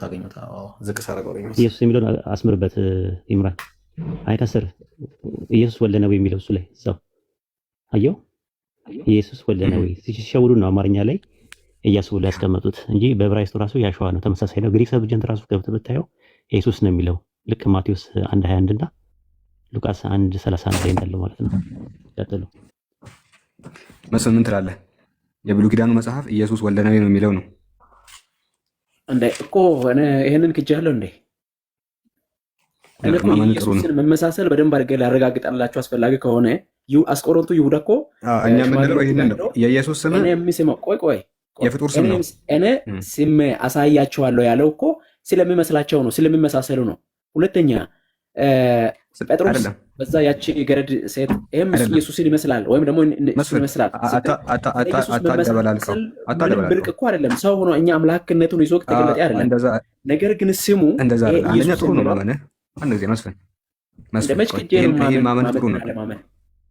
ቅድም እንደዛ የሚባል ነገር የለም ብለህ አንዴ ስትሮንግ ስትል አንዴ ምን ስትል ስትሮንጉን ተመሳሳይ ሆኖ እንደዛ ነበር። በነገራችን ላይ አንደኛ ስትሮንጉም ተመሳሳይ ሆነብህ፣ ምንም ማድረግ አልቻልኩም። ተመሳሳይ አይደለም አልኩ እኮ ተመሳሳይ አይደለም። ተመሳሳይ እንደሆነ እኔ አሁን አንድ ስልክ ስለያዝኩኝ እንጂ አሳያለሁ እንዴት ተመሳሳይ እንዳይደለ። በአንተ አይደለም የሚመራው፣ ከአንተ በተሻለ የሃይማኖቱ ሰዎች አሉ። የኢየሱስና የጆሹዋ ልዩነት አላቸው አልኩ። ስትሮንግ ነበራቸው። ሳላ የት እንግባለን? እኛ እንግባለን። የት ላይ ምን የሚለው መጽሐፍ እንከተል? ምን የሚለው መጽሐፍ ነው? አይኑ እያየ ከካደ አስበዋል። አንተ በጣም ከባድ እኮ ነው። መስፈን ቁጥሩ ንገረን። የመጽሐፉን አይነት ቁጥሩ ንገረን መስፈን። ኖ መልሼ ልምጣ ያለ ራሴ ወጥቼ ኖ የመጽሐፉን አይነት ንገረን። ያው ኢምራን አለ ሳላህ አለ ከፍቱላል። የመጽሐፉን አልፈልግም አሉ። በቃ ተው። እኔ የምረን ነው የምልህ። አንተ ጋር ያየሁትን ወስጄ ሌላ ቦታ ሳይ በፈጽሞ የተለየ አግኝቼዋለሁ። ለዛ አልቀበለም። ያንተ ተጀመረ ነገር ከኢየሱስ ጋር የታሰረው ሰው ተጀመረ። መች ታሰረ? ከኢየሱስ ጋር ለጲላጦስ ለፍርድ የቀረበው እሺ፣ ማለት እርባኑ ነው ንጉስ ጲላጦስ ጋር ወይም ደግሞ ሁለቱ ወንበዴዎችን ነው የምትለው? አንዱ ወንበዴ ስሙ ማን ነው? ስሙ ምን አደርግልኛል? እኔ ወንበዴዎች በግራና በቀኝ ይላል። ኢየሱስ ነው አንዱ ወንበዴ ስሙ ራሱ ኢየሱስ ነው። ይሄ የተፈታው ከተማውን በሙሉ ኢየሱስ ሰረከው። አይታል። እሱ ወንበዴ ስሙ ኢየሱስ ነው። ምን ላድርገው ታዲያ? እኔ መጽሐፉን ያደረገው የትኛው መጽሐፍ? የማቴዎስ ወንጌል። እስኪ ኢየሱስ የሚለውን አሳየኝ። በግሪኩ አሳየው እኮ ማቴዎስ የተጻፈው በግሪክ ነው። ግሪክ እርግጠኞች አይደሉም ሊቃውንቶች፣ ዕብራይስጥ ነው የሚሉ አሉ። እሱን ከግምት እናስገባለን። ግን የኤንሽንት ማኑስክሪፕት ግሪኮች ናቸው። እሺ ትልቁ ያርገኛ ይብሮ ይኸው So when the crowd has gathered plates, ask them, which one do you want me to release to you? Jesus Barabbas or Jesus who is called the Messiah ይላል። የባራባሱን ኢየሱስን ልፍታላችሁ ወይስ መሲሁ ነኝ የሚለው ልፍታላችሁ አለ። ማንን ነው ያለው? የበርባሱ አይደለም እኮ ባርባን ነው የሚባለው። ይሄ ሰው እስር ቤት የነበረ ነው። ገዳይ ነው። ወንጀል ባራባስ አይልም። ባራባስ አይልም። ባርባስ ነው። ግን ይሄ ገባኝ፣ አይቼዋለሁ። ግን ይሄኛው ሰውዬ ከኢየሱስ ክርስቶስ ጋር ማን ባራባስ ማን ባራባስ ያንተ መጽሐፍ ነው የሚለው። የኔ አማርኛ ላይ ግን ባርባን ነው የሚለው። ምን መሰለ በርባስ ይሆን የኔ አትበል። ኤንአይቪ መቶ የመጽሐፍ ቅዱስ ሊቃውንቶች የጻፉት ነው። ፈጣሪ እንትን ነው ሳላህ የግሪክ አጻጻፍ ላይ ብዙ ጊዜ ለምሳሌ ዘካሪያ የሚለውን ስም ዘካሪያስ ያደርጉታል። ታውቃለህ አይደለ? መስፍን ግልጽ ነው። ግሪክ ላይ ምን እንዳደረጉ ላሳየው። ኢብሮ እሱን ተው። እቺ ባስ ምናምን ከሆነ ግሪኩ ምንድነው? ኤሱን ባራባስ ከዛ ኤሱን ተመሳሳይ ቶን ሌጎሜኖን ክርስቶን ብሎ ያስቀምጣል። ሹፍ በሁለቱ መካከል ተመሳሳይ ኤሱስ ነው የሚጠቀሙ። ኤሱ ባራባ ነው የሚለው ልክ እንደ አማርኛው ማለት ነው። ልክ እንደ አማርኛው ኤሱን ባራባን ኤሱን ቶን ሌጎሜኖን ክርስቶን ኤሱን ይላል። እዛ ጋርም ደግሞ ኤሱን ይላል። ኢየሱስ ማለት ነው ሁለቱም። መቼም ግሪኩንም እኔ ጽፌ እንግሊዝኛውንም ጽፌ ከባድ አይሆንም መሰል። አዎ ማለት ተቃዋሚዎች ተነስተዋል። መጽሐፍ ሁሉንም ስለተጻፈ ብቻ ትክክል ነው ማለት አይደለም። የክርስትና ተቃዋሚዎች እኮ በፈርስት ሴንቸሪ አፕ ቱ ፎርዝ ሴንቸሪ ላይ የተነሱ አሉ። አሁን ለመጀመሪያ ጊዜ አንተ ወይም ደግሞ አባቶች የሚቀበሉት ክርስትና መጭሩ ነው። አንደኛ ክፍለ ዘመን ላይ ተቃዋሚ አንደኛ ክፍለ ዘመን ላይ እኮ ሲጀመር ተቃዋሚ የለም ጭራሽ ክርስትናም ስላሌለ። ለማንኛውም እሱ ሌላ ርዕስ ነው። ኢየሱስ የሚለው ስም የፍጡር ስም ነው፣ የአምላክ ስም አይደለም። አምላክ በፍጥረታት ስም አይገለጽም፣ አይታወቅም። እና ይህን ይመስላል በእኔ በኩል ያለው። ኢብሮ የምታነሳው ነገር አለ? ራው በጣም የማነሳው ነገር አለ። እኛ ኢየሱስ ክርስቶስ ስግው ቃል እንደሆነ እናምናለን። መስፈላ ኢየሱስ ክርስቶስ አምላክ ምድር ላይ ተመላለሰ አይደለም፣ ስግው ቃል ነው፣ ሰው ነው፣ ስጋን የራሱ ገንዘብ ያደረገ እንደሆነ እናምናለን። ስለዚህ ኢየሱስ ክርስቶስ በሰውነቱ እኛ ማንም የሚክድ ክርስቲያን የለም። እንደኔ እንደ ወንጌላውያን አማኝ ኢየሱስ ክርስቶስ ሰው እንደሆነ ከመነሻው ገና አምኜልሃለሁ። ለምን እዛ ሁሉ እንደሄድክ ባይገባኝም ማለት ነው። ስለዚህ ኢየሱስን ሰውነት ቅድም የሰጠው ማስረጃዎች በጣም ፍንትው አድርገው ያሳዩሃል። ማን ነው ያደረገው አለ መስፍኔ ምን አጠፋው? ምንድን ነው? እሺ አሁን እኔ ሰው መሆኑን ተስማምታችኋል። እኔ ችግሩ ያጣነው አምላክ መሆኑን ነው። አንድ ጥቅስ ነኝ አምላክ መሆኑን። አዎ በነገር ላይ አምላክ አይደለም ብዬ አልሞግትም። እኔ አምላክ ነው ብዬ ሞግታለሁ፣ ግን የባህሪ አምላክ አይደለም ነው የምለው። ኦኬ ሮሜ ምዕራፍ 9 ቁጥር 5 ኦኬ አባቶችም ለእነሱ ናቸው። ክርስቶስ በስጋ መጣ ይላል። ማን ያመጣው ክርስቶስን በስጋ? ማንም አመጣ አይደለም፣ መጣ ነው የምለው። ያመጣው አካል የለም። ኢየሱስን ክርስቶስ በስጋ መጣ ነው እንጂ ክርስቶስን በስጋ አመጡ የሚል ምንም አይነት ሐሳብ አታገኝም ማለት። በጣም ጥሩ። ክርስቶስ ነው የመጣው እንጂ አምላክ አልመጣም አይደለ? ክርስቶስ በስጋ መጣ ነው ምልክ ገባኝ። ክርስቶስ ግን ገብቶኛል እኮ አሁን ክርስቶስ በስጋ መጣ ግን አምላክ አልመጣም አይደለ? ምን ነበርና ነው በስጋ የመጣው? ምንም። እኔም በብረት አልመጣሁም። አንተ በምንድን ነው የመጣው? አንተ በድንጋይ ነው የመጣው እንዴ? እኔ የምን ነበርኩና ነው በስጋ መጣው የሚባላለው እንዴ? መስፍን በስጋ መጣ ይባላል? ሐሳቡ ያስኬዳል? ግራሜሩ ያስኬዳል? አዎ ያስኬዳል። ጥቅስ ልስጥህ? እሺ አይሽ ጠብቀኝ። አይደለም በዚሁ በሮሜ ምዕራፍ 9:5 እስኪ ሄድ ልሰጥህ እኮ ነው። ጸዳለ ጥቅስ እኮ ልሰጥህ ነው። ምን ነበር መሰለህ? አንደኛ ኦኬ ምን ላይ ነበር ያስቀመጥኩት መሰለህ?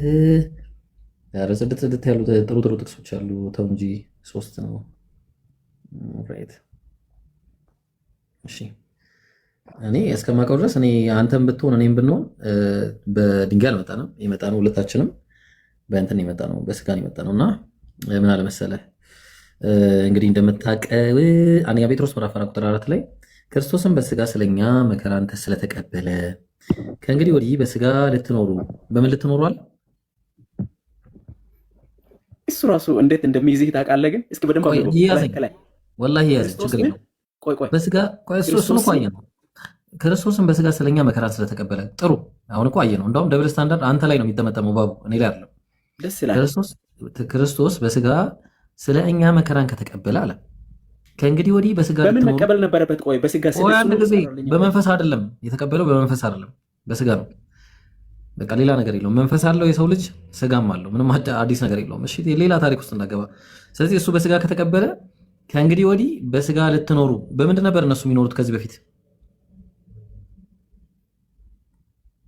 ከዚህ በፊት በምን ነበር የሚኖሩት? በባርነት ነው። አየው ለአንተ ሲል ደስ እንዴ ባርነት ምን ማለት ነው? በስጋ ልትኖሩ ነው ያለው። በደንብ አድርገህ አንብበው እስኪ ከላይ ጀምረህ። ነው አይደለም አንዴ እነሱ በስጋ ነው። ከዚህ በፊት በምን ነው የሚኖሩት? ለዓለም ተገዢዎች ነበሩ ማለት በምድር ሐሳብ ማለት ነው። በቃ ኢየሱስም ተመሳሳይ ነገር ነው፣ ሌላ ነገር የለውም። እሺ ኢየሱስም በስጋ ሲባል በጣም አሪፍ። እዚችው ጋር ደብል ስታንዳርድ ነው እንስራው እስኪ። እነሱ በምድር ላይ እሺ ቀጥለሽ ችግር የለውም የትም አትሄድም። ይቀጥል። ክርስቶስን በስጋ ስለ እኛ መከራ ተቀበለ ካለ በኋላ አሁን አስብ፣ በስጋ ነው። እሺ እነሱን እንውሰድና እንግዲህ ወዲህ በስጋ ልትኖሩ የሚል አይደለ? ኦኬ ሁለቱን እናገናኛቸው። ኢየሱስ ክርስቶስ እነሱ እንግዲህ በዚህ ዓለም ባሪያ ተገዢ ነበሩ። ኢየሱስስ የት ነበር? ባሪያ ነው። ኢየሱስም የት ነው የምለው? እዚሁ ምድር ላይ ባሪያ ነው። አትሄድ ቆይ አንድ ጊዜ እኔው እሺ አንድ ቆይ አንድ ጊዜ ወዴት ነው የምትሄዱ ብራዘር? በመጀመሪያ ደረጃ ጥቅሱ ላይ በደንብ አድርገን ትኩረት እናድርግ። ምን አለ መሰለህ? ክርስቶስ በስጋ ስለኛ መከራን ስለተቀበለ አለ አይደለ? መንፈሱ ነው ስጋው ነው መከራን የተቀበለው?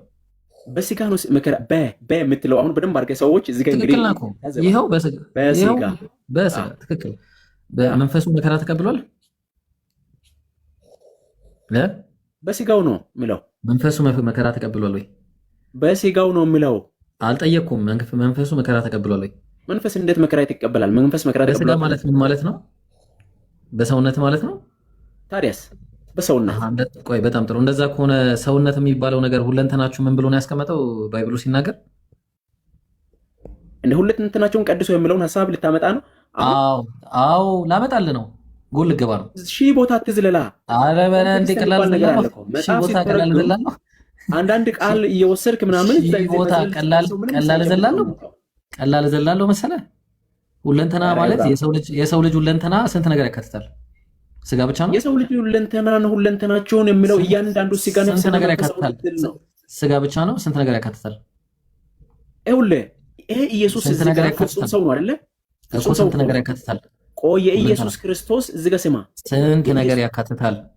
መልስ። ስጋ ነፍስና መንፈስ ውስጥ በጣም ጥሩ። ስጋ ነፍስ መንፈስ ያው ሁለቱ ተለዋዋጭ ናቸው በነገር ላይ። እሺ ይሁን። አሁን ሶስት ነገር አለ። ኢየሱስ በስጋ ብቻ ከተቀበለ እነዚህ ሁለቱ በእነዚህ አልተቀበለም። እነዚህ ፍጡራ ስጋ ሲል እኮ ቆይ አንተም እንግዲህ እንደሄድክ እኔም ደግሞ ልሄድልህ።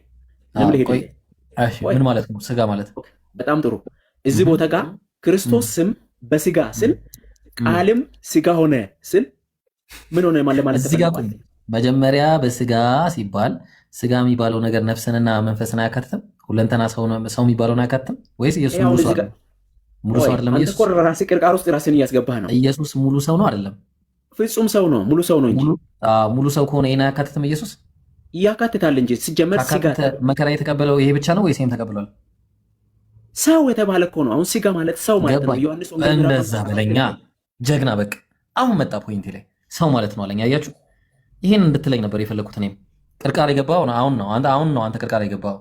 ስለዚህ አሁን ምን አለ? ክርስቶስ በሰውነቱ ስለኛ መከራ ከተቀበለ አልከኝ። ጥሩ። ከእንግዲህ ወዲህ በሰውነታችሁ ልትኖሩ አለ። ከዚህ በፊት ምን ነበሩ እነዚህ ሰዎች? በሰው ተመሳሳይ ነው። አንድ ነው አይደለም? ምን አገናኛቸው? አንድ ነው። አንድ አይነት ነው። አንድ አይነት ምንም የሚያለያየው ነገር የለም።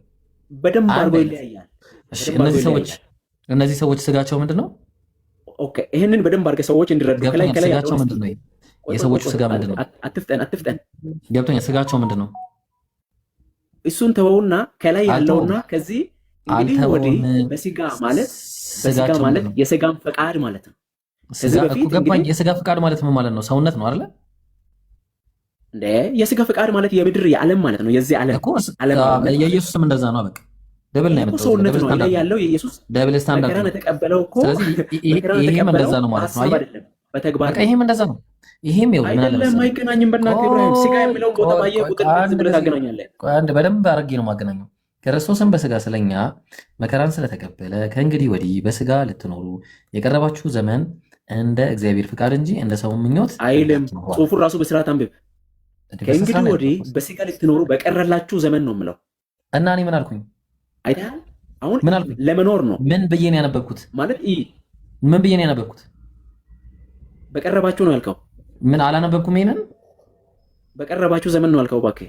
እሺ በቃ ችግር የለውም። እሱ ላይ ተሳስቼ ከሆነ ችግር በቀረላችሁ ዘመን። እሺ እኮ የቀረላቸውን ዘመን በምንድን ነው የሚኖሩት? በስጋ እንዳይኖሩ በስጋ ስለዚህ ኢየሱስ በነገር ላይ ማለት ነው በአጭሩ እዚህ ጋር ምንም ሌላ አዲስ ነገር እንዳታመጣ። ኢየሱስ በስጋ ኖሯል፣ በስጋ መከራ ተቀብሏል ማለት በስጋ ተሰቃይቷል ማለት ነው። ሌላ ነገር ምን ማለት ነው? እኮ ነገር እኮ ነው። ተሰቃይቷል፣ በስጋው ተሰቃይቷል እኮ። አልተሰቃየም? ስጋው አልተሰቃየም? በሰውነቱ ማለት ነው እኮ ገብቶኛል። ስጋው አልተሰቃየም በሰውነቱ። ይሄ እዚህ ጋር ኢየሱስ ክርስቶስ ገብቶኛል። ስጋው አልተሰቃየም ማለት ነው። ስጋው አልተሰቃየም፣ አልተገረፈም። ያ በትክክል ስለዚህ ያንን ስቃይ ተናገረና እናንተም ከእንግዲህ ወዲህ በስጋ ልትኖሩ በቀረላችሁ። በምን ምክንያት ነው በስጋ የሚኖሩት እነሱ ከዚህ በኋላ? በቀረላቸው እኮ በስጋ እንዳይኖሩ ነው እየተከላከለ ያለው። ሆነ ገብቶኛል እኮ በምን ምክንያት ነው? ክርስቶስ ስለሞተላቸው። በጣም ጥሩ አየህ። ስለዚህ አሁን እዚህ ጋር ክርስቶስ በስጋው ስለሞተ እነዚህም ከዚህ በኋላ በስጋቸው ልትኖሩ በቀረላችሁ ዘመን እንደ እግዚአብሔር ፍቃድ እንጂ እንደ ሰው ምኞት እንዳትኖሩ አለ። አየህ የሚኖሩት በምንድን ነው?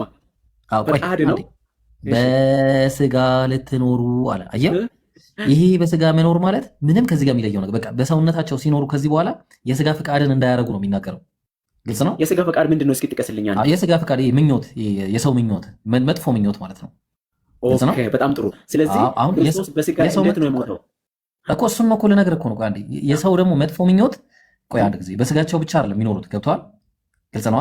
አሁን እነዚህ ሰዎች በስጋ ስለተባሉ ከዚህ በፊት የሚኖሩት በምንድን ነው?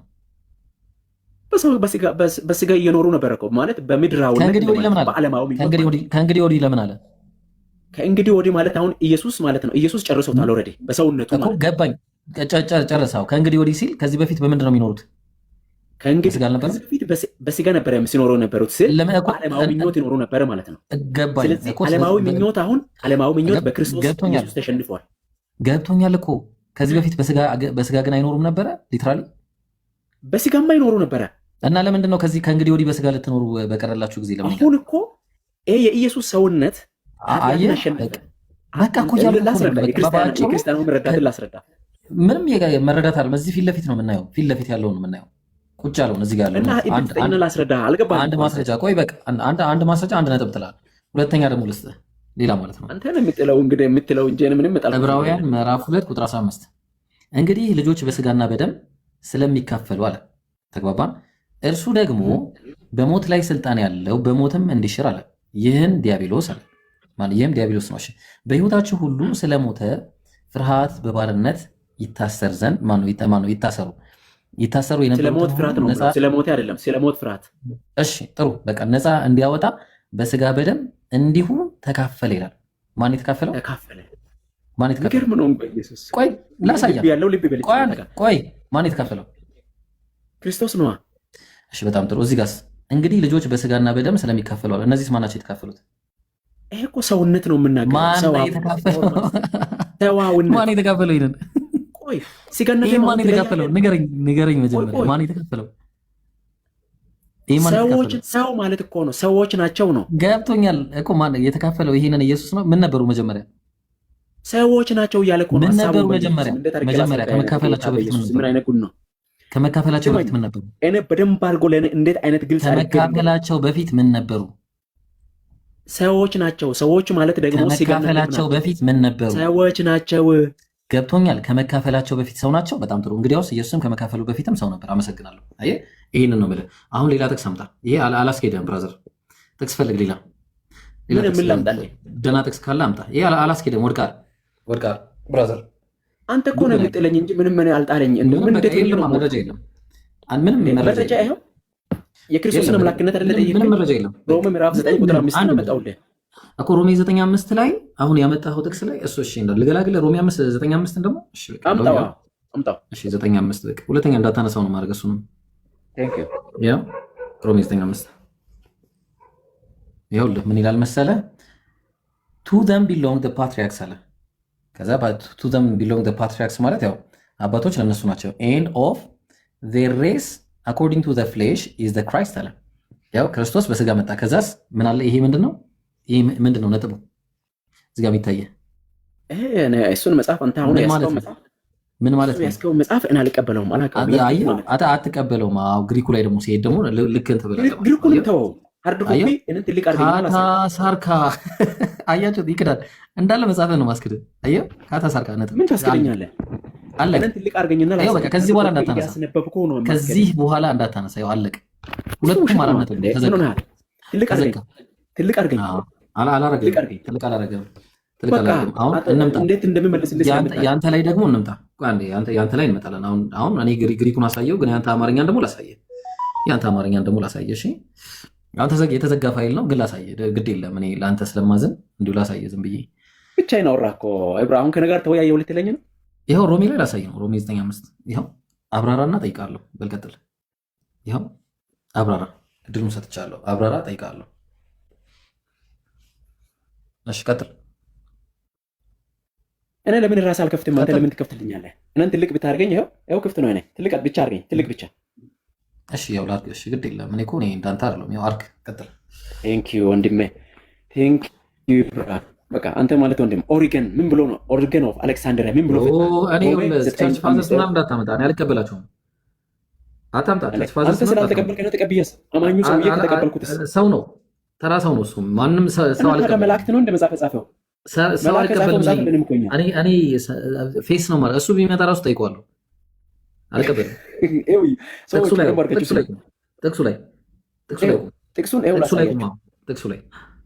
ጥቅሱን ላሳያችሁ። ጥቅሱን እዩት። ሮሜ 9:5 አባቶች ለእነርሱ ናቸውና ከእነርሱም ክርስቶስ በስጋ መጣ ካለ በኋላ እርሱም ከሁሉ በላይ ሆኖ ለዘላለም የተባረከ አምላክ ነው፣ አሜን ይላል። ይህንን አባቶች ደግሞ ፋዘርስ ጥቅሱ ላይ ቁም ብራዘር፣ ጥቅሱ ላይ ማንንም አልቀበልም። አባት ምናምን እንዳትለኝ። ጥቅሱ ላይ ለምንድን ነው አባት የማልለው? ትክክል አይደለም። ተሳስቷል። እነ ኦሪገን አሉ። ስህተት ነው የሰራው። ኦሪገንን ላምጣልህ። እንደውም ተሳስቷል። ኦሪገን ምን አለ? ተሳስቷል። ኦኬ ባይብል አታብራራም በለሽ። ልቀነስ ኦሪገን ሰዎች ልቀነስ ነው የፈለገው። ያው ቀነስ ስክሪንሻት አድርጉና አንብቡት። በቃ አረ ይመረዛባክ ደግሞ ቸርች ፋዘር አልቀበልም እንዴ ታዲያ አንተ ቁርአንን ብቻውን ትችላለህ? ተሳስቷል እኮ እያልኩ አንተ የምታርመው እኔ ነኝ የማርመው። እኔ ኢብራሂም አርመው ወላሂ። ለምሳሌ ኢብን ከቲር የሚባል ተሳስቶ ከሆነ ቀላል ይታረማል። እሱም ተሳስቶ ከሆነ ከነብዩ ቃልና ከአላህ ቃል ውጭ ያለ እንዳለ ስህተት ከሆነ ይጣላል። እሺ እኛ ጋር እንዳይነቀል የለም። አሁን ምን እናደርጋለን መሰላችኋለን እኮ ከነስተት ነው የምትቀበለው። ቢሳሳት የምትቀበለው ስህተት ስላልሆነ እኮ ተሳስቷል እኮ እያልኩ ነው፣ እየነገርኩ ነው ብራዘር። አሁን ቀጥ ብለን እዚህ ላይ እንምጣ። አባቶችም ለእነሱ ናቸው አለ። ማን ናቸው አባቶች? እኔ አልቀበልም። አሁን ያንተን ጽሑፍ ራሱ መጽሐፉ ትክክል አይደለም። አረ ትክክል ነው ይሄ። እንዴ ምን ሆነ? አባቶች ለእነሱ ናቸው። ክርስቶስ በስጋ መጣ። ከሁሉ በላይ ሆኖ ለዘላለም የተባረከ አምላክ ነው። የስንት ዓመተ ምህረት ነው? 62 የስንት ዓመተ ምህረት ነው? 62 እስኪ አንድ ኮፒ ነው አይደለም? ይሄው እዛ ላይ ክፍተት አሳየኛለህ እንዴ? እኔ የእንግሊዝኛውን ይሄን ላሳይ። ይሄው ስለዚህ ከአንተ ጋር ደግሞ ልዳረቅ እንደዚህ አይነት የድርቅና ባህሪ ካለው ጋር በቃ ለማንኛውም እኛም ደክሞናል። ምን እናደርጋለን? በቃ